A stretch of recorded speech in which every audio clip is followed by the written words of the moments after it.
Pues todos quedan cordialmente invitados para que nos acompañen al río una vez que terminemos el servicio de esta mañana.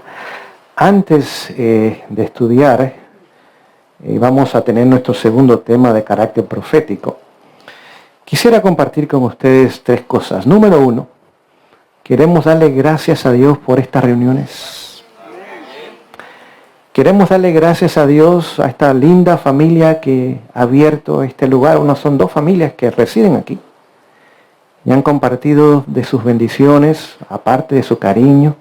Nos han abrazado, nos han besado, nos han invitado, nos han hospedado, nos han alimentado, nos han planchado la ropa, al menos a mí. Quisiéramos en esta mañana darle gracias a Dios por personas que están dispuestas a recibir, no para mantener, sino para continuar dando. Amén. ¿Qué de las cocineras? ¿Algún comentario? ¿Exquisito? ¿Quedan empleadas para el próximo congreso? Ok. Muy bien, pues queridas hermanas, hay jóvenes también que desde muy temprano en la mañana, desde las 4 y media de la mañana, preparando los alimentos mientras nosotros descansamos, ellos trabajando, para que tuviéramos nuestro buen desayuno, nuestro buen almuerzo y también una cena. Así que muchas gracias a todas las personas que de una forma u otra trabajaron en la preparación, en la distribución de los alimentos, en lavar los platos y las ollas y todo lo demás. El Señor les pueda bendecir ricamente. Muy bien, quiero de testimonios para la iglesia, el tomo 6, hay 2 capítulos que hablan de los congresos. En aquellos años se llamaban campestres. Y no voy a leerlos en esta mañana, tan solo quiero leer 2 declaraciones, pero quiero que ustedes lo puedan leer. Uno habla de los congresos, así se llaman congresos o campestres. Y otro habla de lo que debe tomar lugar una vez que termine el campestre o el congreso. Dice que aunque nos retiramos del lugar, la obra del Señor no ha terminado en nosotros todavía. Así que tenemos que prepararnos para venir a estos lugares, tenemos que asistir a estos lugares y después el Señor continuará obrando en nuestras vidas. Toda la información que se ha presentado de diferentes oradores ahora necesita ser aplicada a nuestras vidas y compartida. No olvides que se nos dice en la inspiración que la verdad que no se vive y no se comparte pierde su poder vitalizador y también su poder de sanidad. Eso claramente lo dice el libro Ministerio de Curación. Pero en esta mañana quiero compartir algo con ustedes nada más para que podamos ver, porque estoy seguro que en un futuro habrán otras instituciones o familias que tendrán también reuniones como estas. Y a veces pensamos, bueno, ¿debemos de ir o no? ¿Valdrá la pena ir o no? ¿Será que mejor nos quedamos con ese dinero del viaje, de la gasolina, los alimentos y lo ponemos en la obra, en alguna otra institución o proyecto? Vamos a ver qué Dios dice de esa forma de pensar. Dice que algunos piensan, mejor nos quedamos en casa, pues cuesta mucho viajar. Y sería mejor que ahorráramos el dinero y lo diéramos para el progreso de la obra donde más se necesita. Ese razonamiento no debe ser así. Dios os invita a ocupar vuestro lugar en las filas de su pueblo. Apoyad la reunión en todo lo que podáis, acudiendo con vuestras familias.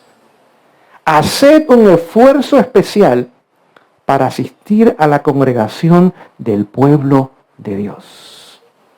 Así que es una invitación no de una familia o de una institución. ¿De quién es?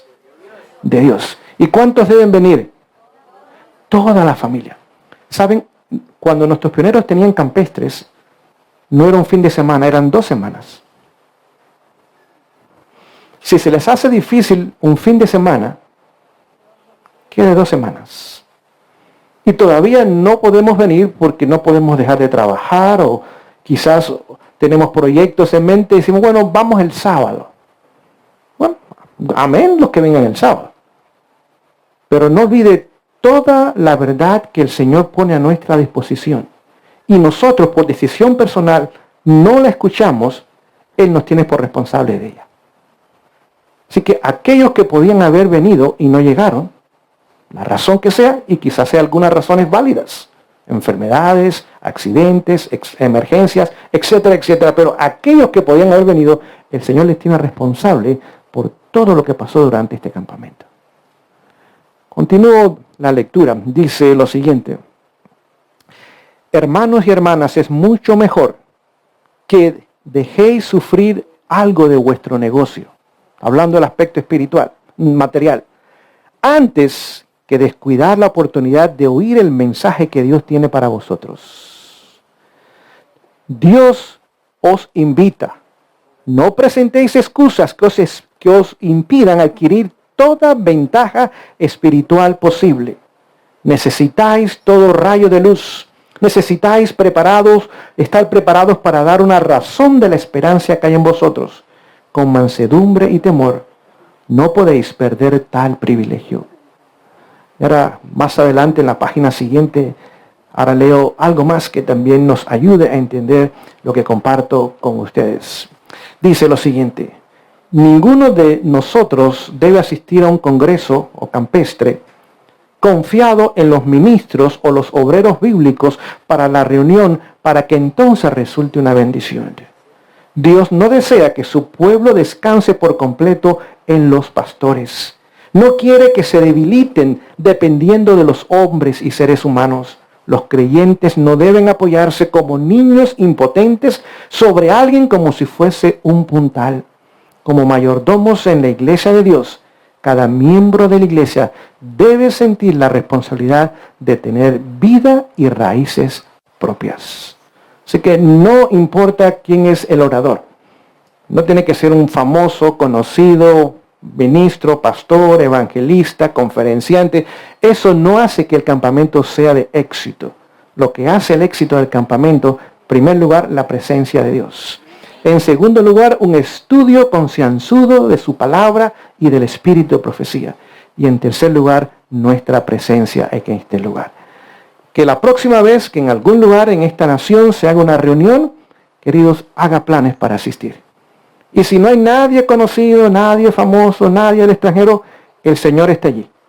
Y si el Señor está allí, queridos, es lugar santo, es lugar especial. Y debemos nosotros también estar donde el Señor nos invita. En cuanto a los recursos, no se preocupe, el Señor va a proveer. Es más, les voy a leer de Éxodo capítulo 34. Vamos a ver cuál era la experiencia del pueblo de Israel y cuál era la promesa de Dios a su pueblo. No olviden, 3 veces al año, todo hombre de 20 años o más tenía que ir a las fiestas judías en Jerusalén. Era el único lugar donde podían congregarse, Jerusalén. Si usted suma Pentecostés, que era un día, pero al día siguiente era el día de los panes sin levadura. Al día siguiente era el día ahora cuando se mecían las primeras gavillas o las primicias. Y tomaba aproximadamente una semana. Así que si usted cuenta una semana en la primavera, después venía el Pentecostés. Y después venía una semana entera en el otoño, la fiesta de las cabañas o tabernáculos. Si usted suma estas 3 actividades, más la transportación, y era terrestre nada más, era más de un mes. Más de un mes. Escuche lo que Dios le prometió a ellos. Voy a leer Éxodo 34, 23. 3 veces en el año se presentarán todos tus varones delante de Jehová el Señor, Dios de Israel. Y escuchen la promesa del Señor. Porque yo arrojaré las naciones de tu presencia y ensancharé tu término, y ninguno codiciará tu tierra cuando tú subieres para presentarte delante de Jehová tu Dios 3 veces en el año. Pregunto yo, ¿la nación de Israel estaba rodeada de naciones enemigas? Y si quedaban sus propiedades vacías, sus casas vacías, su ganado en el campo, ¿fácilmente podían perderlo? ¿Podían ser saqueados y robados? ¿Qué Dios les prometió? Dice, yo voy a extender tus términos, tu cuenta de banco va a ser más. Económicamente no vas a perder, vas a ganar. Nadie va a codiciar tus propiedades. Yo voy a enviar a mi ejército de ángeles todopoderosos para que sean la protección de sus propiedades. Y hoy día va a suceder lo mismo. Si buscamos primeramente el reino de Dios y su justicia, todas las cosas serán añadidas. Así que el Señor nos va a bendecir espiritualmente, pero también nos va a bendecir ¿qué? En lo material. Casas protegidas, negocios protegidos, aún las mascotas van a estar bien cuidadas. Gracias a Dios por sus promesas. Muy bien, vamos en esta mañana a estudiar, pero antes quiero hablarles un poquito. Algunos me han preguntado del ministerio que mi esposa y yo realizamos. Somos dos nada más en casa. Así que si usted desea escuchar los temas, seminarios, talleres que hemos tenido en diferentes lugares, usted simplemente vaya a YouTube o puede ir a Facebook también. Y ahí usted pone Ministerio Volviendo los Corazones. Y ahí usted va a tener todos los temas. No hay ningún compromiso, no hay ningún costo a su persona. Simplemente es para la edificación espiritual y si desea compartirlo con otras personas, siéntanse en toda libertad para hacerlo. También ore para que podamos, por la gracia de Dios, terminar el puesto de avanzada. Ya vamos por la mitad. Pero el enemigo ha puesto muchos tropiezos. Nuestra casa tuvo un incendio hace 2 años atrás. Como calentamos con leña, en la chimenea tuvimos un incendio. Y 1/3 de la casa se quemó. Así que gracias a Dios no hubo pérdidas personales, que es lo más valioso, pero sí hubo pérdidas materiales. Así que 2 habitaciones, en la cocina, la sala, donde se lava la ropa, todo eso fue dañado por el fuego. Techos, paredes, piso, cosas que se quemaron. Así que por 15 meses no pudimos estar en casa. Y durante esos 15 meses tuvimos que movernos 9 veces. Así que parecíamos gitanos nosotros, de casa en casa, de lugar en lugar. Y no fueron tiempos fáciles. Y eso no nos permitió hacer mucha obra. Pues obviamente ahora había que reparar la casa. Gracias a Dios que casi está reparada. Ya estamos viviendo en ella desde el mes de enero. Quedan todavía varios detalles de techos eléctricos. Ya la parte de la plomería está hecha. El piso, hay parte que está terminado, hay parte que no está terminado. Pero continuamos nosotros ahora tratando de terminar mayormente, no en la casa, ya podemos vivir en ella, aunque faltan detalles, sino cómo terminar el puesto de avanzada. Este mes de julio, por la gracia de Dios, tendremos otro campamento. Y lo hacemos completamente por fe. No sabemos las condiciones que van a haber, pero pensamos que si el Señor lo permite, obviamente el lugar debe ser usado para Él. Nuestro deseo es establecer un pequeño puesto para atender a las personas enfermas, capacitación, imprimir buen material, también agricultura. Queremos enfatizar, sobre todo hoy día en las condiciones económicas que nos encontramos, y animar a las familias a que puedan venir 1 o 2 semanas, quizás probar un poquito lo que es la vida en el campo, qué se hace, qué no se hace, cuál es el objetivo y el propósito de Dios, y que sea ahora un lugar donde Dios prepare a un pueblo para encontrarse con Él. Así que ore para que el Señor haga 2 cosas. En primer lugar, nos dé recursos. En segundo lugar, manos de obra.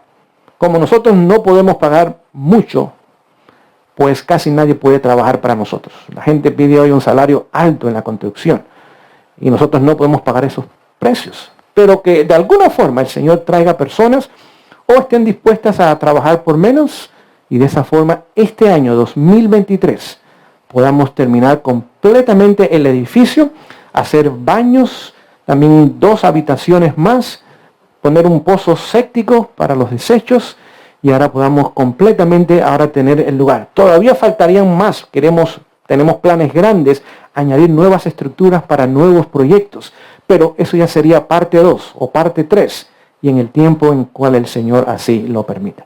Así que no se olvide de este servidor, del ministerio que el Señor nos ha llamado a realizar, mientras estaremos orando por la obra aquí en esta hermosa nación de Ecuador. Que el Señor pueda terminar la buena obra que ha comenzado en nosotros. Muy bien, sin más, vamos a ir a estudiar, pero primero vamos a orar. Hemos tenido algunos protocolos en esta mañana, queremos orar por 3 razones. Número 1, queremos orar por estas personas que se van a bautizar. No olvide que este es el primer paso, pero no es el último paso. Necesitan oración, estudio, cariño, amistad, visitación, etcétera, etcétera. Estas nuevas personas están en pañales espirituales y necesitan que aquellos que tenemos más conocimiento y hemos militado por más años en las filas de la fe, nos convirtamos en sus hermanos y hermanas mayores. En segundo lugar, queremos orar porque hay algunos que no se han sentido bien.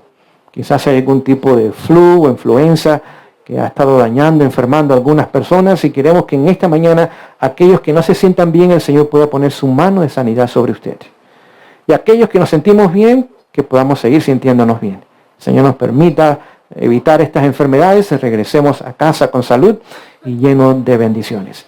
Y también queremos orar por una familia que llegó esta mañana. Salió ayer, pero no pudo llegar ayer. Tomaron un camino equivocado, su carro se atascó, tuvieron que dormir en el carro toda la noche, y en esta mañana pues algunos hermanos fueron a rescatarle. Todavía su carro está allí sumergido en esa zona pantanosa, esperando que el Señor mañana de alguna forma, obre de alguna manera, traiga alguna maquinaria que les permita a ellos sacar su vehículo de ese lugar. Ya trataron con un camión, pero el camión no pudo. Resbalaban las llantas. Quizás necesitan más tracción o quizás no tienen suficiente fuerza para sacarlo de allí donde está este carro. Así que quisiera hablar en esta mañana para que esta familia que ha venido pueda descansar de que el Señor ya tiene un plan para rescatar su carro también. Y que de alguna forma Él pueda proveer para que mañana ellos puedan regresar a Quito, a su hogar, y puedan hacerlo con bien. Así que vamos a orar y después iremos al estudio de la mañana. Si usted puede, acompáñeme de rodillas en la oración.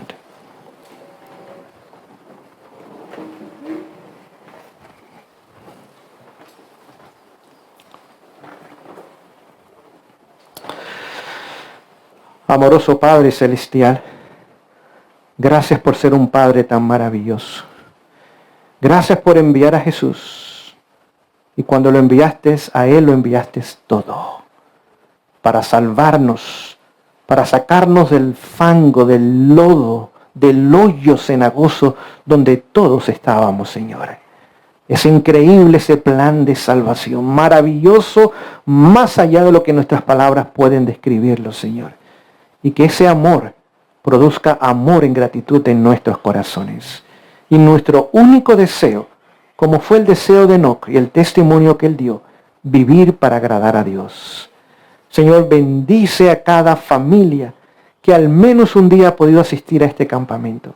O a cada persona, quizás no pudo venir toda la familia, pero alguien vino de esa familia. Y queremos orar, rogar, para que esa persona o todos nosotros podamos regresar a nuestros hogares, no tan solo con bien físico, sobre todo ricamente bendecidos espiritualmente. Señor, queremos orar por aquellas personas que no se sienten bien. Si hay un malestar en su estómago, Señor, que es el problema que han tenido, hay fiebre, hay malestar en sus cuerpos. Señor, si es tu voluntad en este momento, pon tu mano de sanidad sobre ellos. Alivia sus síntomas y remueve las causas de la enfermedad y restaura su salud, Señor. También queremos orar por esta familia que ha tenido este accidente, por así decirlo, y no pudieron llegar anoche, tuvieron que aún dormir con sus niños en ese lugar.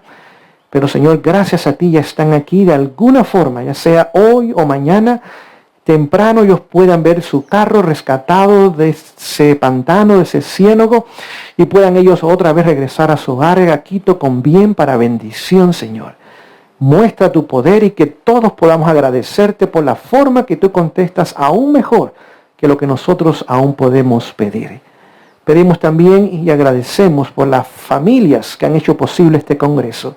Todas las manos que por semanas se han unido, Señor, en la cocina, para la limpieza, para el orden, para la programación, para el sonido y para todas las cosas que han hecho posible que sea de éxito esta reunión.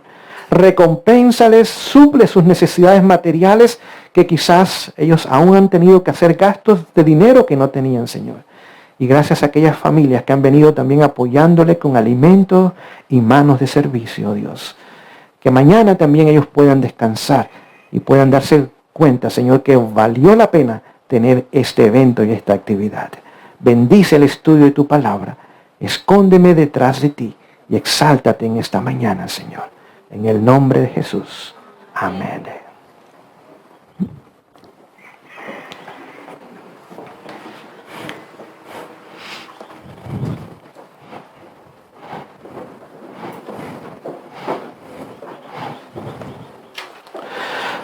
Vamos a continuar en la parte 2 de nuestro estudio que comenzamos ayer en la mañana, donde hablábamos ahora de la profecía. Vamos a compartir en esta mañana una cita que se encuentra en el libro La Educación. Y voy a la página 179. Así que presten atención a esta declaración y después vamos a ir al mundo secular. Y después vamos a ir a la palabra de Dios. Pero vamos a ver cómo el mundo secular de hoy día, aquellos que no profesan nuestra fe, aquellos que no estudian sus Biblias, reconocen lo que esta declaración dice. Comienzo la lectura, dice lo siguiente. La época actual es de sumo interés para todos los vivientes. Los gobernantes. ¿Qué número de personas en primer lugar? Los estadistas, es decir, sus consejeros y asesores, que forman parte de su gabinete. ¿Quiénes más? Los hombres que ocupan puestos de confianza y autoridad. Es decir, aquellos que quizás dirigen la medicina, dirigen las finanzas, dirigen la educación, dirigen el turismo, dirigen los diferentes aspectos de una nación. Continúo la lectura. Los hombres y mujeres que piensan, los intelectuales de toda clase social, tienen la atención fija en los sucesos que ocurren alrededor de nosotros. Así que hay un número de personas que ellos reconocen lo que está pasando hoy día. Continúo la lectura. Observan, ¿qué están haciendo? ¿Y nosotros? Observan la relación tirante que hay entre las naciones. ¿Será realidad eso hoy día? Que hay tirantez, tensión, rumores de guerras y aún guerras actuales en nuestros días. Y que aún en las naciones hay tanta delincuencia, crimen organizado, mafia o narcotráfico, como usted quiera llamarle, que trae tensión aún dentro de la nación. Claro que sí. Continúa la lectura, dice lo siguiente. Observan la tensión que se está apoderando de todo elemento y reconocen que está por ocurrir algo grande y decisivo. ¿Captamos todo esto? Que el mundo está al borde de una crisis estupenda.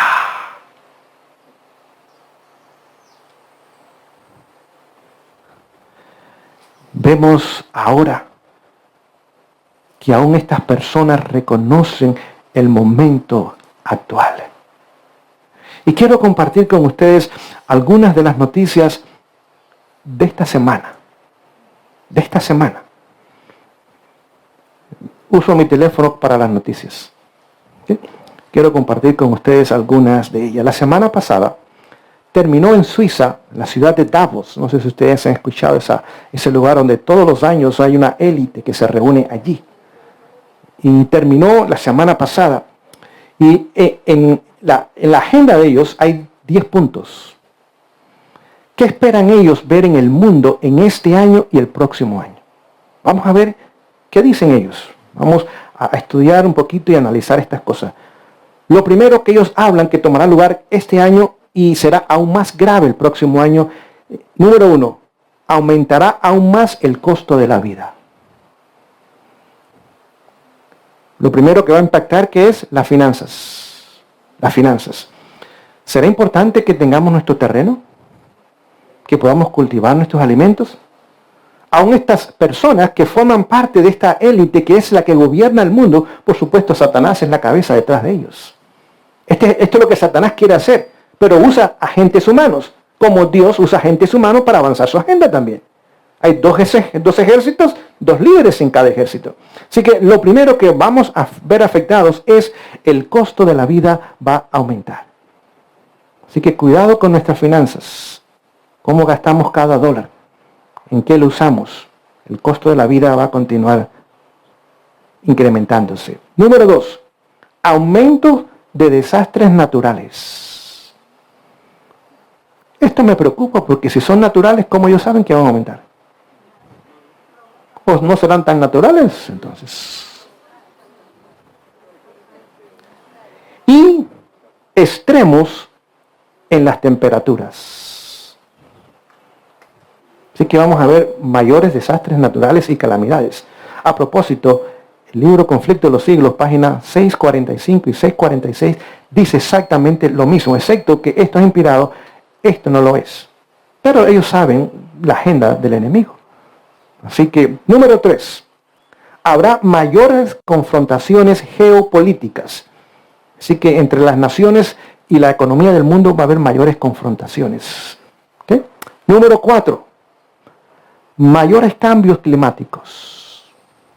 Número 5, la unidad nacional va a terminar en muchas naciones y aumentará la polarización. Es decir, va a haber mayor división en las naciones, en la política, en la sociedad, en la religión, etcétera, etcétera. Número 6, habrá mayores daños ecológicos. Número 8 o 7, no se adoptará tanto la agenda climática que se debe de adoptar. Sé que ellos piensan que va a haber un poco de resistencia a esta agenda climática. Número 8, habrá crisis en los recursos naturales. ¿Qué son recursos naturales? Agua, esa es una de ellas, combustibles, obviamente es otra, madera es otra, oro, plata, minerales, todo eso son recursos naturales. ¿Okay? ¿Cuál es el número? Ya se me olvidó el número, el 9, ok. Número 9. Posiblemente hayan ataques cibernéticos, es decir, las computadoras, problemas en la comunicación. ¿Okay? Y el número 10 es que, déjenme ponerlo más grande. El número 10 es que ahora las poblaciones del mundo sentirán más su necesidad económica. Así que vemos estos 10 puntos de la semana pasada que tomaron lugar. En su agenda, aquí está, hay para 2 años y para 10 años. Así que vemos que estos eventos realmente nos deben llamar la atención. ¿Ok? ¿Qué más podemos compartir de las noticias de esta semana? ¿Okay? Que nos ayuden a entender.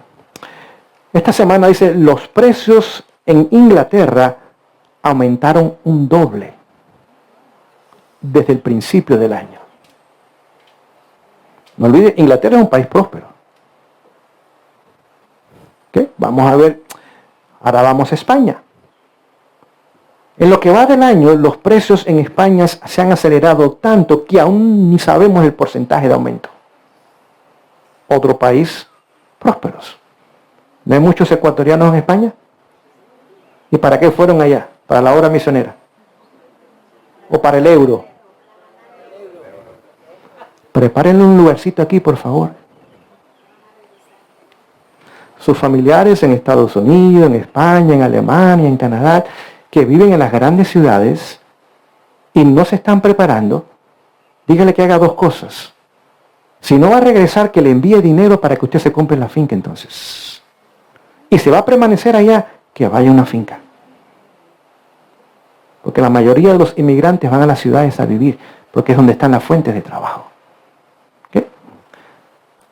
Austria, otro país próspero. Otra vez habla de el aumento de alimentos en lo que va de año, 50% de aumento en alimentos. Así que vemos aún lo que pasa. Esta semana uno de los canales de noticias más conocidos en Estados Unidos, CNN, dice, nuestro país se prepara pronto para una guerra civil. ¿Pronto para una guerra qué? Civil. ¿Okay?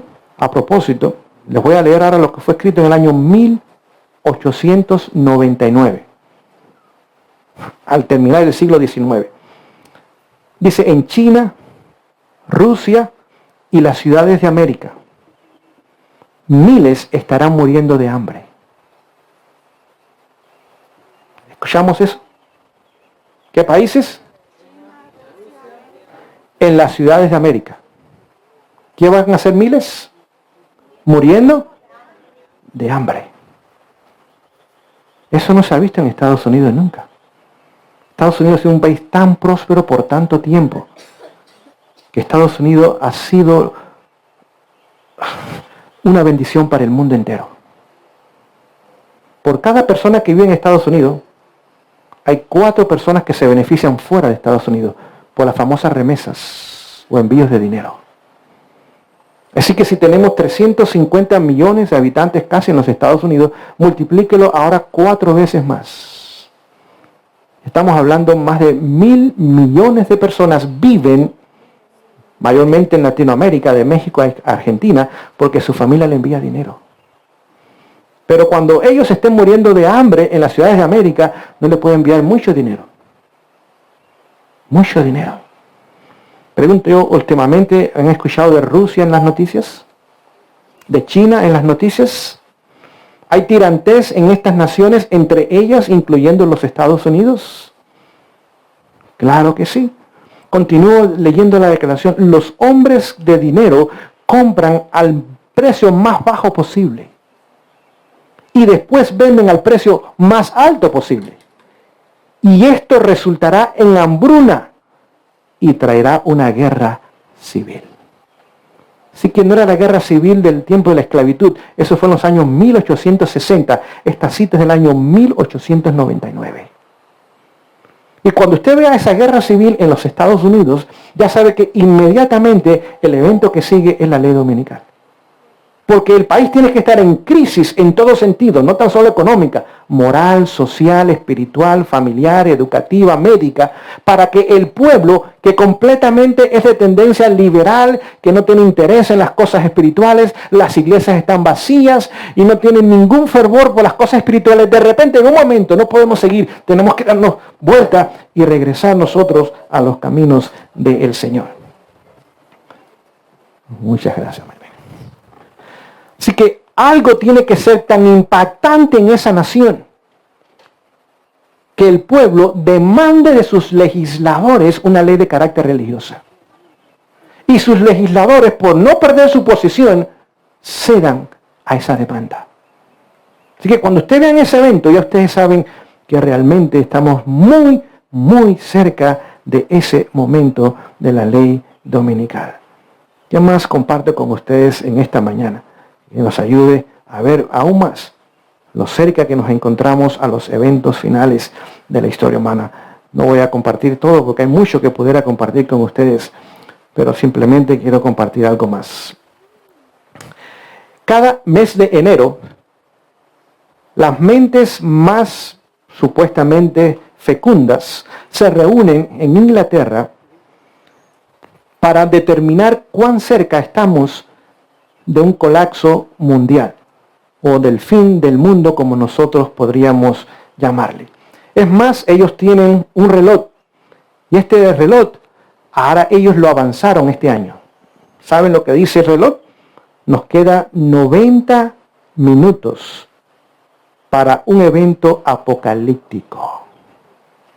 90 minutos, no es mucho para la media hora. Para ellos estamos en las 11:58 con 30 minutos.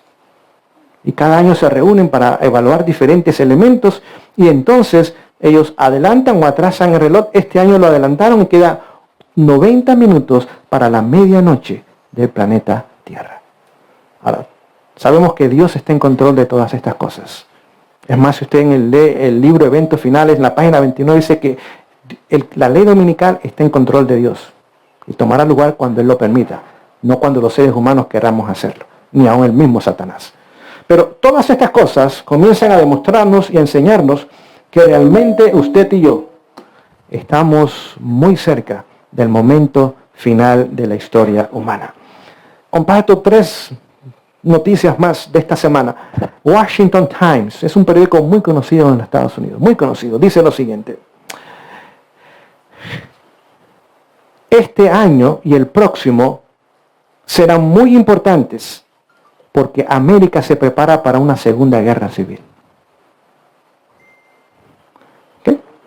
Ahora voy a hablarles de otro señor que quizás ustedes han escuchado de él, Bill Gates. ¿Han escuchado de este señor? Muy bien. Este señor dice lo siguiente: posiblemente para el año 2024, para el tiempo de las elecciones, nos encontraremos en una guerra civil. Ellos no son profetas. Pero sí me llama la atención que el mundo secular, completamente secular, comienza a ver lo que usted y yo hemos escuchado por mucho tiempo.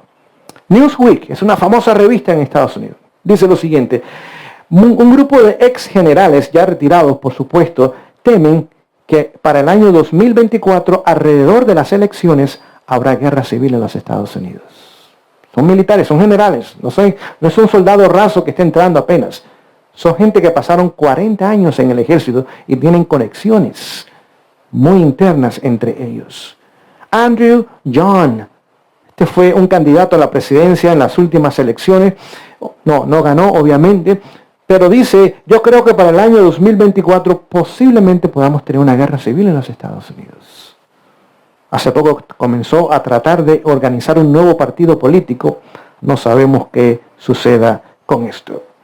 El expresidente Trump, estoy seguro que ustedes han escuchado de él. Él dice: tenemos que hacer algo porque nuestra nación va hacia una guerra civil. Así que simplemente son noticias que nos ayudan a entender que realmente usted y yo vivimos en tiempos solemnes de la historia humana. Pero ahora vamos a ir al reloj de Dios, porque el reloj de Dios es la palabra de Dios. Y no está adelantado ni está atrasado, siempre está a tiempo. Y vamos al libro de Apocalipsis y vamos a dar un vistazo general al libro de Apocalipsis en esta mañana, en el tiempo que nos resta. El libro de Apocalipsis es un libro fabuloso. Simplemente no hay palabras para describirlo. Este libro, el 82% de su contenido usted lo encuentra en el Antiguo Testamento. No olvide, Juan conocía el Antiguo Testamento. Así que tomó de Jeremías, de Isaías, de Ezequiel, de los profetas menores, de todo lo que estaba en el Antiguo Testamento, y toma el lenguaje profético del Antiguo Testamento y lo trajo al Nuevo Testamento para escribir el libro de Apocalipsis. Así que 82% del Apocalipsis es simplemente la profecía del Antiguo Testamento, ahora en el Nuevo Testamento. El número 7 usted lo va a encontrar en todo el libro de Apocalipsis. Es muy importante que usted entienda eso. Hay 7 iglesias, hay 7 sellos, hay 7 trompetas, hay 7 espíritus, hay 7 estrellas, hay 7 ángeles, hay 7 copas, hay 7 plagas postreras. El 7 usted lo va a encontrar vez tras vez, tras vez, tras vez. Porque es un número importante en la profecía. Así que vamos a ver que el libro de Apocalipsis primero comienza en el capítulo 1, donde Juan en la isla de Patmos ahora recibe la primera visión que él escribe en el capítulo 1, y allí tiene un encuentro con Jesús en el día de sábado, en el día del Señor. Cuando se encuentra con Jesús, Jesús está en el lugar santo. ¿Cómo lo sabemos? Pues estaba trabajando con el candelabro. Así que estaba trabajando en el lugar santo. Y vemos que este candelabro ahora tiene 7, otra vez el número 7 representan 7 iglesias, 7 mensajeros. Y ahora vemos capítulo 2 y capítulo 3 tienen las 7 iglesias, los 7 períodos de la iglesia cristiana, lo encontramos ahí. Capítulo 4, el universo entero adora a Dios, el Padre. En capítulo 4 no encuentra a Jesús, porque Jesús estaba en este mundo. Encuentra al Padre, encuentra al Espíritu Santo, a 24 ancianos y a todo el ejército de los ángeles y querubines adorando al Padre. ¿Por qué razón? Nos lo da el capítulo 4. Porque tú creaste todas las cosas. Tú eres el creador y el que sostienes el universo. Capítulo 5, ahora vemos la adoración del universo al Hijo. Ahora encontramos a Jesús, Cordero inmolado, que acababa de ser inmolado. Ahora Jesús asciende a los cielos después de su muerte en la cruz del Calvario.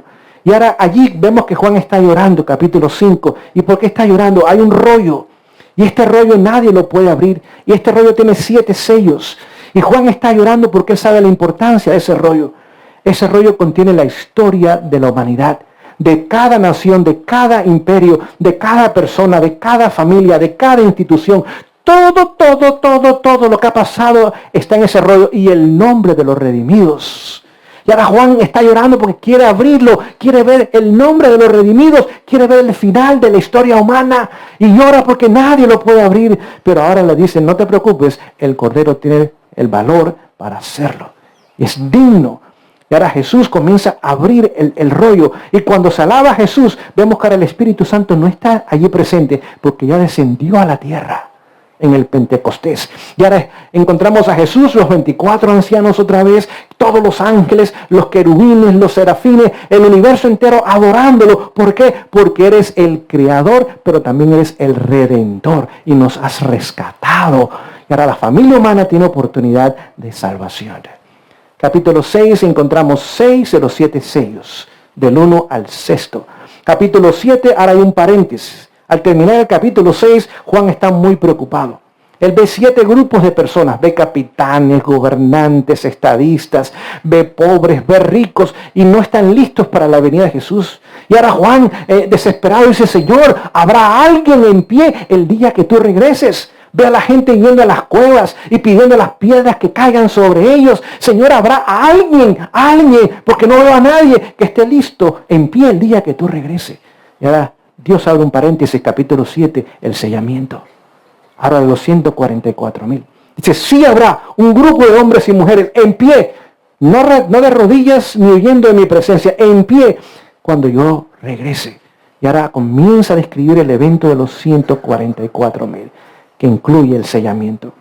Capítulo 8 encontramos el 7º sello al inicio de él. Este capítulo es interesante porque cuando comienza este capítulo 8, ahora el 7º sello, dice que en el cielo hay silencio como por una media hora. No dice una media hora, como una media hora. Una media hora serían 7 días y medio. ¿Cómo es 7 días? El tiempo donde ahora Jesús regresa para buscar a su pueblo. Describe el 7º sello, el evento del regreso del Señor. Hay silencio en los cielos porque nadie está allí. Ahora Jesús ha venido a buscar a su pueblo. Capítulo 8 encontramos las primeras 4 trompetas. Capítulo 9 encontramos la 5ª y la 6ª trompeta. Y allí encontramos el surgimiento del Islam. Un poder que surge del abismo. Y vemos que cuando surge el Islam, ¿cuál es su objetivo? Dice que ocultar el humo que sale del abismo, cuando ahora se le da la llave. Es decir, esta llave es el entendimiento del libro del Corán, que es el libro santo para ellos o sagrado para ellos. Ahora ese humo que sale de las falsas enseñanzas del Corán, dice que ocultan el sol. El sol representa a Jesús, pero también oculta que el viento. ¿Y qué representa el viento? El ministerio del Espíritu Santo. En este libro el Espíritu Santo está completamente ausente. Jesús es simplemente un profeta, pero no es salvador ni es creador. Es más, Mahoma es más importante como profeta que aún que lo que fue Jesús. Y vemos cómo esta religión, que casi es un 25% del planeta Tierra, oscurece completamente el ministerio y la persona de Jesús y el ministerio y la persona del Espíritu Santo. Y simplemente por obras piensan ellos que se pueden salvar. Pero vemos que tiene un cumplimiento profético también. Dice, no le hagas daño a los que tienen el sello del Dios vivo. ¿Cuál es el sello del Dios vivo? El sábado. Así que Dios permite el surgimiento del Islam. ¿Para qué? Para castigar la apostasía dentro de la iglesia cristiana, pero no los que son fieles. Cuando surge el Islam en el siglo VII, en el siglo anterior había surgido el papado. Ahora Islam crea una cortina y no permite que el papado pueda continuar creciendo. No se puede extender a África. No se puede extender más allá del Medio Oriente. Sí, se queda con Europa, pero un solo continente. Ahora no permite el crecimiento del papado. No tan solo eso. En la Reforma, cuando los protestantes o los 13 príncipes alemanes que van a hablar con el emperador Carlos V, y Carlos V le dice, ustedes tienen una opción. Ustedes tienen que renunciar a su fe protestante y regresar a la fe católica. En mi imperio hay tan solo una iglesia y una fe. No permito 2. Les voy a dar unos días para que me den una respuesta. Y cuando yo llame, ustedes vengan, príncipes, eran en Alemania nada más, eran 13, me tienen que decir, nosotros vamos a regresar a la fe católica. Si no lo hacen, mi ejército los va a aplastar como una hormiga. Y tenía el poder militar para hacerlo. No olvide, Carlos V tenía España, no tan solo Alemania, tenía España, tenía la mitad de Europa, era su imperio. Y fácilmente 13 pequeños líderes civiles, fácilmente podía aplastar a los 13 líderes alemanes. Antes que llegue la fecha de él llamarlos, Carlos V escucha que los musulmanes han llegado a Viena, corazón de Europa, están ahora donde en Austria, y que le falta poco y que vienen para quitarle la cabeza y el trono. Y ahora cuando llama a los 13 príncipes alemanes protestantes, dice, mire, si ustedes se unen conmigo y peleamos contra los musulmanes y los vencemos, yo no voy a atacarles. Los príncipes nos unimos contigo, emperador. Tomó 5 años expulsar a los musulmanes de Europa. 5 años. Cuando Carlos V regresa a Alemania como emperador otra vez, la mitad de Europa era protestante. Muy tarde para aplastar la fe protestante. Y el mundo musulmán ayudó al protestantismo a establecerse en Europa y en el mundo entero. Es más, antes de avanzar, no hay tanto que... Capítulo 9, quinto y sexto trompeta. En la sexta trompeta, ¿qué pasa allí? En la sexta trompeta, uno de los que formaban era el líder en el movimiento adventista. Es más, era el número 2, después de Miller, era él. Quizás ustedes han escuchado el nombre de Josiah Schmidt, o Schlitt. Ok. Este hombre tomó la sexta trompeta, que decía 1 año, 1 mes, 1 día, 1 hora. Lo puede leer allí en la sexta trompeta. Hizo los números. Bueno, los musulmanes, cuando tomaron control, dice el 11 de agosto del año 1840, el imperio otomano, o musulmán, o turco, va a caer. 2 años antes. Y lo publicó en uno de los diarios o revistas más famosas del país en aquellos años, que era lo que se llamaba el Philadelphia Inquirer. Y cuando lo publicó, la gente dijeron, óyame, este hombre está perdido de la mente. Los musulmanes, no, si Turquía está fuerte. ¿Saben lo que pasó el 11 de agosto del año 1840? Cayó el imperio otomano, como la profecía lo indicaba. Y cuando tomó lugar ese evento, hasta ese momento, los que creían en el mensaje del regreso de Jesús en esos días era motivo de burla. Pero cuando tomó lugar el evento, como lo describía la profecía de de Apocalipsis 9, al pie de la letra, en el momento indicado, no tan solo el año correcto, el mes correcto, el día correcto, dijeron, oh, esta gente sabe de Biblia. Esta gente sabe de profecía. ¿No será que lo que están diciendo del año 1843, porque primero pensaban ellos que iban a ser en el 43, será cierto? Ya estamos en el 40. Y eso dio tremendo ímpetus al movimiento adventista.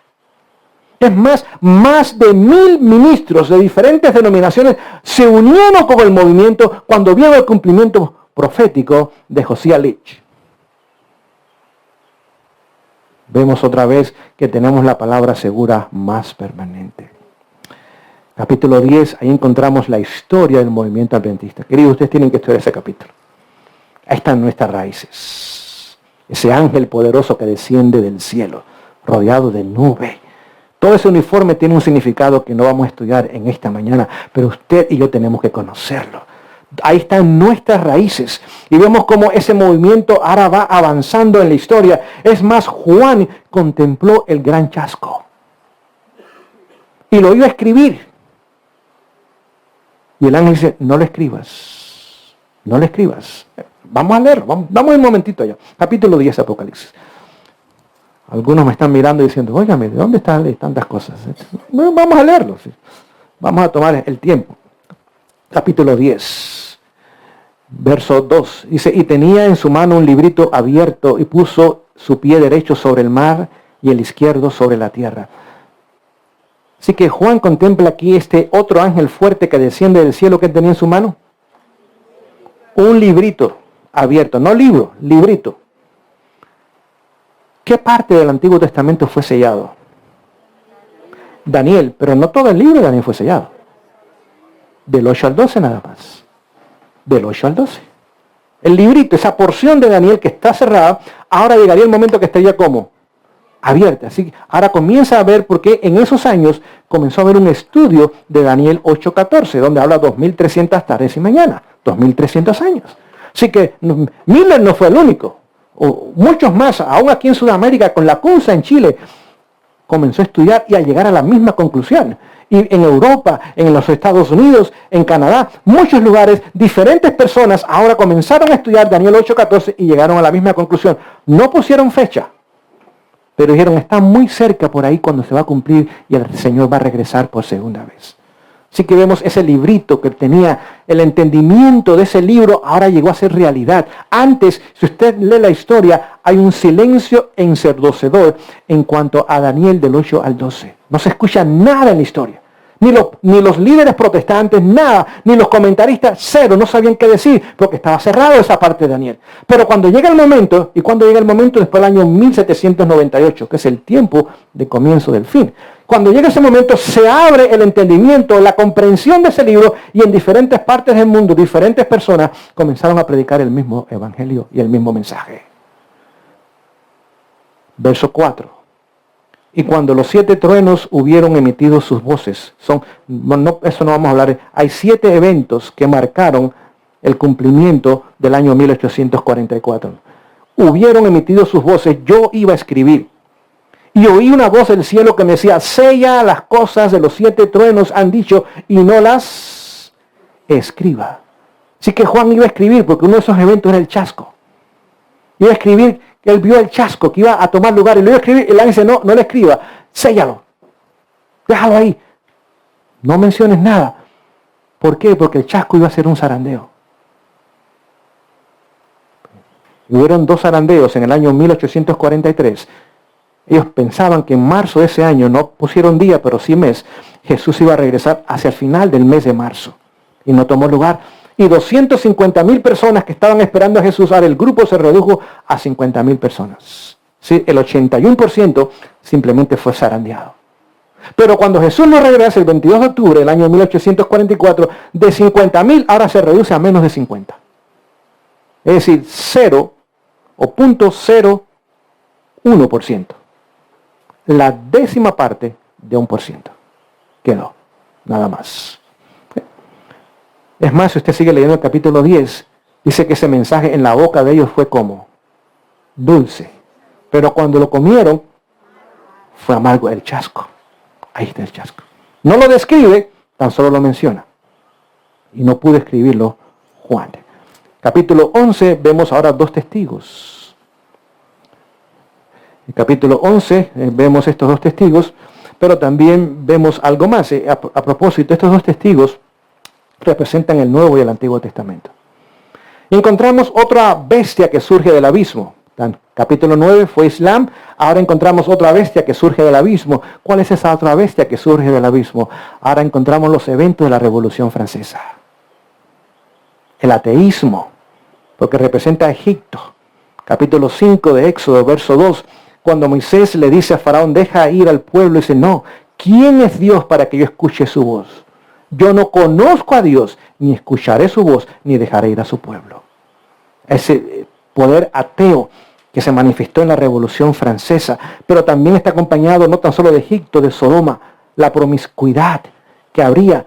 Hoy día estamos viviendo en esos días.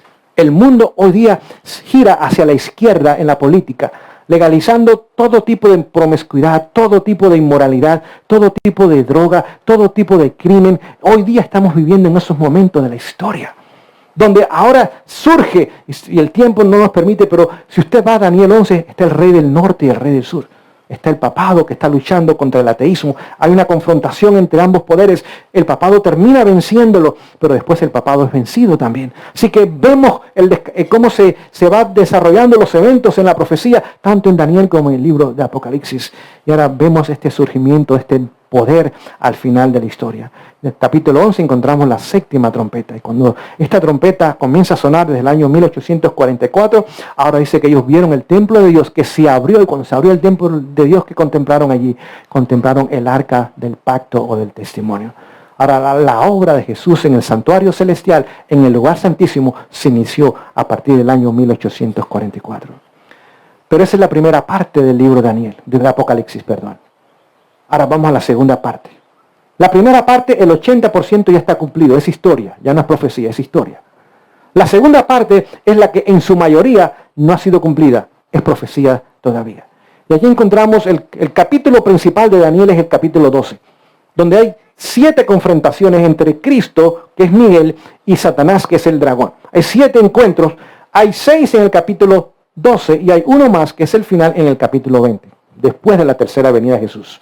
Así que aquí encontramos que hubo primero una batalla en los cielos, después nace el niño, él lo quiere matar, después vemos la cruz, después vemos el origen de la iglesia de la Edad Media, que es la iglesia protestante, y al final vemos la iglesia remanente. Así que capítulo 12 encontramos la iglesia primitiva, la iglesia apostólica, da lugar después a la iglesia protestante del siglo XVI, y después en el siglo XIX el origen de la iglesia remanente, los que guardan los mandamientos de Dios y tienen el testimonio de Jesucristo. Ahí encontramos las 3 etapas principales de la iglesia pura, de esa mujer vestida de la justicia de Jesús, con el sol sobre su cabeza y la luna debajo de sus pies. Así que hay mucho para estudiar en ese capítulo también. Pero ahora vemos que el capítulo 12 termina, pero capítulo 13 vemos que Satanás o el dragón tiene 2 aliados al final de la historia. Una bestia que surge del mar y una bestia que surge de la tierra. La que surge del mar es el sistema papal. La que surge de la tierra es los Estados Unidos o el protestantismo apóstata. Vemos que al final no son poderes aliados que son paganos, como fue Babilonia, Medo-Persia, Grecia pagana. El paganismo lo pone a un lado. El paganismo ahora lo viste de cristianismo y lo llama Iglesia Católica. Y ahora el protestantismo que surgió de este sistema, en vez de alejarse más de él, termina regresando a él y sanando la herida mortal y otra vez poniéndolo como líder del mundo. Así que vemos al dragón y sus 2 aliados principales al final de la historia. Ambos sistemas cristianos aparentemente, pero realmente haciendo la obra y siguiendo la agenda de Satanás. Capítulo 14, ahora encontramos que Dios tiene también sus aliados. Hay 144,000 en el monte de Sión con el nombre o el carácter de Dios en sus frentes. Han obtenido la victoria sobre estos 3 poderes. ¿Y cómo obtuvieron la victoria? Si son un grupito pequeño en comparación con estos 3 poderes mundiales. Muy fácil, a través del mensaje de los 3 ángeles. Este mensaje prepara a un pueblo para derrotar al dragón, la bestia del mar y la bestia de la tierra. Este mensaje es el que usted y yo, por la gracia de Dios, hemos recibido. Por su gracia debemos vivirlo en primer lugar y en segundo lugar compartirlo al mundo. Vemos que este mensaje los lleva a la victoria. Pero no tan solo lleva un grupo a la victoria, sino que vemos que aún aquellos que mueren en este mensaje, si usted sigue la lectura, verso 13, dice, bienaventurados los que descansan ahora en el Señor, porque aunque ellos descansan, sus obras continúan con ellos. Es decir, ahora habrá una resurrección especial o parcial. Y esta resurrección tomará lugar antes de la resurrección general. Y aquellos que murieron en la comprensión correcta del mensaje de los 3 ángeles serán levantados para ver los últimos eventos de la historia humana, unirse a los 144,000, después los redimidos, resucitados, se unen con este grupo y vamos y ascendemos a los cielos para estar con el Señor. Es más, si usted sigue el capítulo 14, después de la resurrección especial, comenzando en el verso 14, que usted encuentra el Hijo del Hombre, viene en las nubes, que tiene en su mano una hoz afilada, hoz aguda. ¿Por qué? Viene a cosechar. Cuando usted cosecha, cuando está maduro, cuando está verde. Cuando está maduro. Por lo tanto, para que Jesús regrese, tiene que haber un pueblo maduro. Un pueblo que refleje su carácter. Un pueblo que haya obtenido la victoria sobre el pecado. Un pueblo que Satanás no tenga nada que ver con ellos. Al contrario, ellos ahora desafían la autoridad de Satanás en este mundo. Y ahora cuando vemos que este pueblo está listo, ahora Jesús puede venir. Porque si no hay pueblo maduro, el Señor no puede regresar. Lo que está demorando la venida de Jesús no es ningún evento más en la política, ni en la sociedad, ni más profecía. Usted y yo somos los causantes que el Señor no regrese. Cuando haya 144,000 hombres y mujeres que Él pueda poner su sello sobre ellos y no peque más en su gracia, el Señor termina su obra en el lugar santísimo y puede venir a buscar a su pueblo. Usted y yo somos los causantes de la demora de Jesús. Se nos ha dicho que poco tiempo después del año 1844 Jesús quería regresar. Dice, si se hubiera abrazado el mensaje del tercer ángel, el cual es la justicia de Cristo, en verdad, si ese pueblo lo hubiera hecho, queridos, usted y yo nadie de nuestra familia jamás hubiera nacido. Poco tiempo después del 1844, el Señor hubiera regresado y puesto fin a la tragedia del pecado. Un segundo intento hizo Dios en el año 1888. Pero el pueblo rechazó el mismo mensaje de la justicia de Jesús. Y todavía estamos en este mundo de peregrinaje. Es tiempo de ir a casa, pueblo. ¿Qué decimos? Es tiempo de buscar y añorar, asegurar que el Señor nos dé esa victoria. Porque usted y yo no queremos seguir llenando cementerios, ¿verdad que no? A mí no me gusta ese plan. Sobre todo a medida que van avanzando los años en mi vida. Prefiero el plan de salir de este mundo en vez de ser enterrado en este mundo. Así que tenemos que entender este mensaje. Y tenemos como pueblo de Dios entenderlo prácticamente y permitir que cada día su justicia imputada o acreditada, después acompañada de su justicia impartida, o esa justicia que Él también nos da y nos concede, la cual no merecemos, una nos justifica, otra nos santifica, termine su obra en nosotros para que Él pueda terminar su obra en los cielos y pueda venir a buscar este pueblo y poner fin permanentemente a esta tragedia del pecado. Vemos que este mensaje es tan poderoso, queridos, pero tan poderoso, que no tan solo prepara un pueblo para encontrarse con Jesús, prepara al mundo entero, aun cuando no está listo para encontrarse con Jesús. ¿Cómo lo sabemos? No tan solo hay grano para ser recogido, que hay uvas para ser pisadas en el lagar. El mundo entero va a estar preparado cuando el Señor regrese. No olvide, este mundo entero durante el fuerte pregón escuchará el mensaje de los tres ángeles, en la misma forma que usted y yo lo hemos escuchado. No le va a faltar a ellos ningún detalle. Dios no fuera justo si corta el tiempo de misericordia para ellos y lo cierra sin ellos haber tenido la misma información que usted y que yo. Así que el mundo estará preparado, aunque rechace el mensaje, no para ser mies, sino para ser uva y para ser pisado en el lagar de Dios. Así que el mundo estará preparado el momento que Jesús regrese. Cuando Él venga no será un evento que la gente no sabe. Lo que sucede cuando Él venga es que no están preparados para encontrarse con Él. Pero el mundo entero sabrá de la segunda venida de Jesús y de este maravilloso mensaje de Apocalipsis 14, de 6 al 12. Apocalipsis 15, los ángeles ahora entran al lugar santísimo. Allí se le dan copas llenas. Dice que están llenas de ¿qué? Ya no de misericordia, ya no hay gracia, están llenas de la ira de Dios. Ahora se preparan, capítulo 16, son las 7 plagas que son puestas sobre el planeta Tierra. Estas plagas, a diferencia de las plagas de Egipto, no se quitan. Continúan hasta que el Señor regrese. Y traerá al mundo la misma condición como estuvo cuando Dios comenzó la creación. Vacío, oscuro y desolado. El mundo quedará completamente destruido. Las 7 plagas, una sobre otra, más el evento de Jesús, donde las islas desaparecen, las montañas son echadas a lo profundo del mar, los ríos van en curso opuesto, el planeta entero será completamente destruido. Y Satanás por 1000 años podrá contemplar su obra entonces, el resultado de su rebelión. Capítulo 17 encontramos ahora que los gobiernos del mundo se unen. Habla de 10 reyes que se unen por un corto tiempo y le dan su poder al papado. Capítulo 17, capítulo 18 encontramos verso 1, el fuerte pregón. Y el resto del capítulo encontramos la caída de Babilonia. Capítulo 19, ahora vemos el regreso de Jesús. Viene en un caballo blanco y todo el ejército le sigue. Y en el muslo tiene escrito que es victorioso, Señor de señores y Rey de reyes. Encontramos su venida, encontramos que su pueblo se preparó. ¿Por qué? Porque la novia está como apercibida y está vestida vestiduras blancas. La justicia de Jesús hizo su obra en su pueblo. Y ahora la novia puede ir con el novio y comenzar una eternidad maravillosa. Capítulo 20, ahí encontramos después de los 1000 años qué sucede. Capítulo 20, vemos que el pueblo de Dios por 1000 años juzga en los cielos, mientras Satanás queda en este mundo atado, observando él mismo la consecuencia de su rebelión. Y entonces vemos el fin. Capítulo 21 y 22 es la tercera venida de Jesús, cuando desciende la nueva Jerusalén y cuando completamente cielos nuevos y tierras nuevas son hechas. Queridos, no faltemos en ese momento. Que en esta mañana, a pesar de la brevedad del tiempo y lo sencillo que fue el estudio, usted continúe estudiando el libro de Apocalipsis. Profundice. El objetivo no es tan solo obtener información de datos y nombres y fechas. El objetivo, cuando se estudia el libro de Apocalipsis, Testimonio para Ministro, dice que habrá una nueva experiencia en el pueblo de Dios. Verá cuán cerca es la relación de Dios con su pueblo.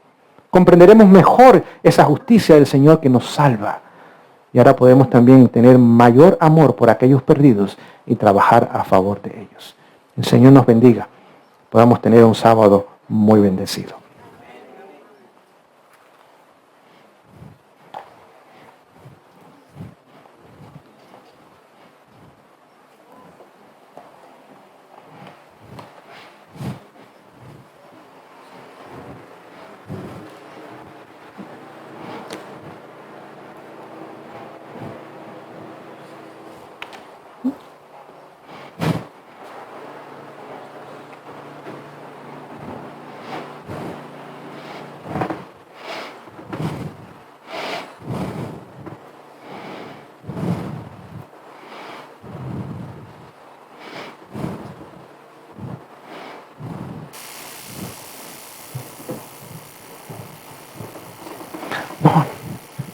Gracias.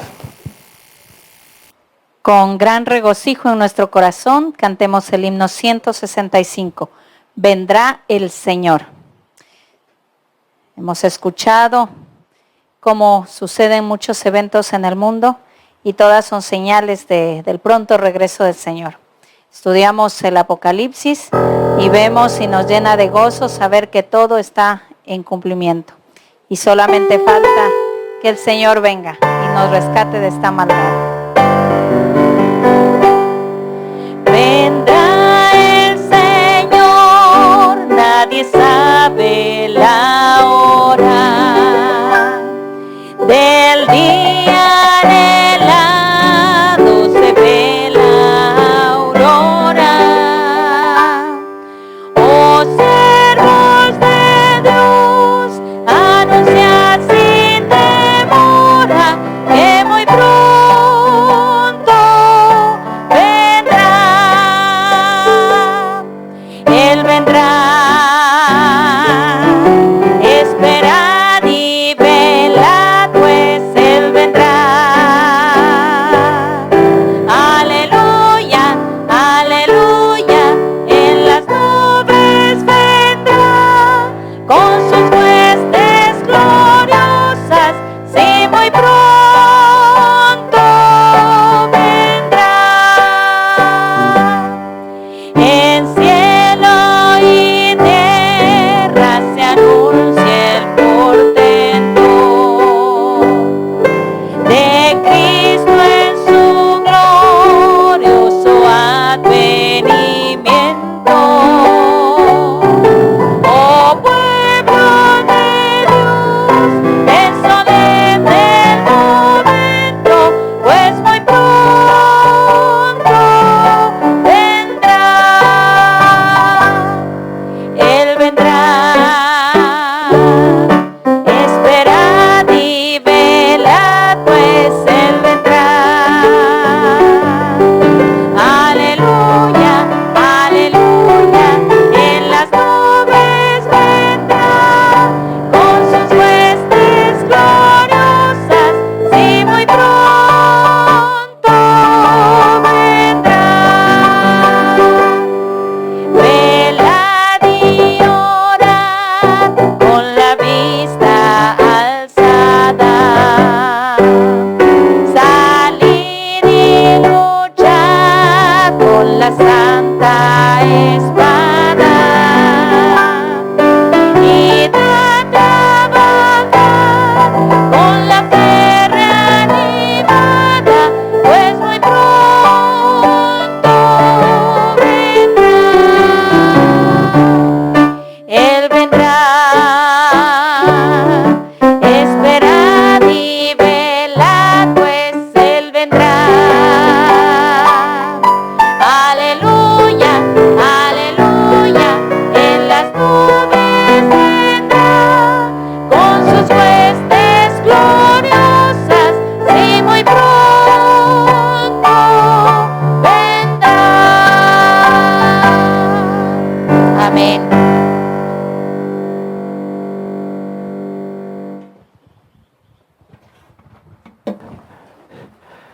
Este himno que acabamos de cantar es muy conocido. Es un himno adventista. Fue escrito por el pastor Bendend. Había un congreso así como este, su amigo, un pastor, iba a predicar de la segunda venida de Jesús. Y este pastor Benden era muy dotado en la música. Componía música, tanto la música como la letra. Y le dijo a su amigo pastor, ¿de qué vas a predicar? Y dice, no, voy a predicar de la segunda venida de Jesús. ¿Puedes preparar alguna música para cuando yo termine, pases y pueda cantarla? Dice, voy a tratar. Así que terminó el tema, pasó el pastor Benden y cantó este himno. Él lo compuso durante el tema. No tan solo la letra, la música también, porque tocaba piano. Así que, y muy bonito himno. Lo trágico es que este hombre terminó apartándose de esta fe. A propósito, era sobrino de Lena White. Y terminó apartándose de esa fe. El himno que usted y yo cantamos en esta mañana, que nos anima y nos motiva y nos hace ver la inminencia del regreso de Jesús, fue escrito por una persona que quizás no vea la segunda venida de Jesús. Quizás, no sabemos, el corazón tan solo lo conoce Dios. Pero las evidencias externas nunca se pudo ver un regreso de él a las filas de este evangelio. Tuvo problemas con los líderes de la iglesia. Y cuidado a veces nosotros. Y eso lo desanimó. Sintió que los líderes fueron duros y ásperos y toscos y que lo cortaron y no lo trataron bien y no escucharon sus ideas. Yo no sé todos los detalles, pero terminó alejándose él y su esposa de este mensaje. Si murió en el Señor o no, humanamente no sabemos. Ojalá que haya sido así, porque nadie quiere la muerte del impío. Ni Dios ama la muerte del impío. Ojalá que se haya arrepentido en su lecho de muerte y haya regresado al Señor. Pero si ese no es el caso, esta persona no verá la razón por la cual escribió este himno. ¿Qué de nosotros, queridos? Pensemos en estas cosas. Que el Señor nos ayude a ser fieles. Y si aún hay problemas, si hay dificultades, si hay contiendas, si hay reveses y crisis en nuestras vidas, jamás nos separemos de Jesús. Jamás. Ni tampoco de este mensaje, porque este es el mensaje para este tiempo. El Señor nos ayude a ser fieles y leales a Él hasta su regreso o hasta la muerte. Vamos a ir de rodillas y después le invitamos al río mientras los que vamos a participar nos cambiamos de ropa. Nos encontramos allí en el río entonces.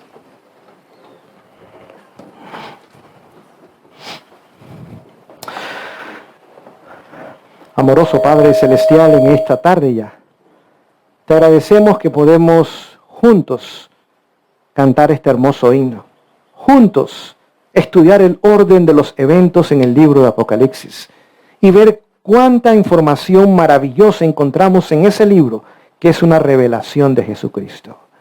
Ayúdanos a encontrarnos con su autor, caer a tus pies y permanecer allí a tus pies, y pedir como Jacob, que hasta que no nos bendiga, no vamos a soltarte.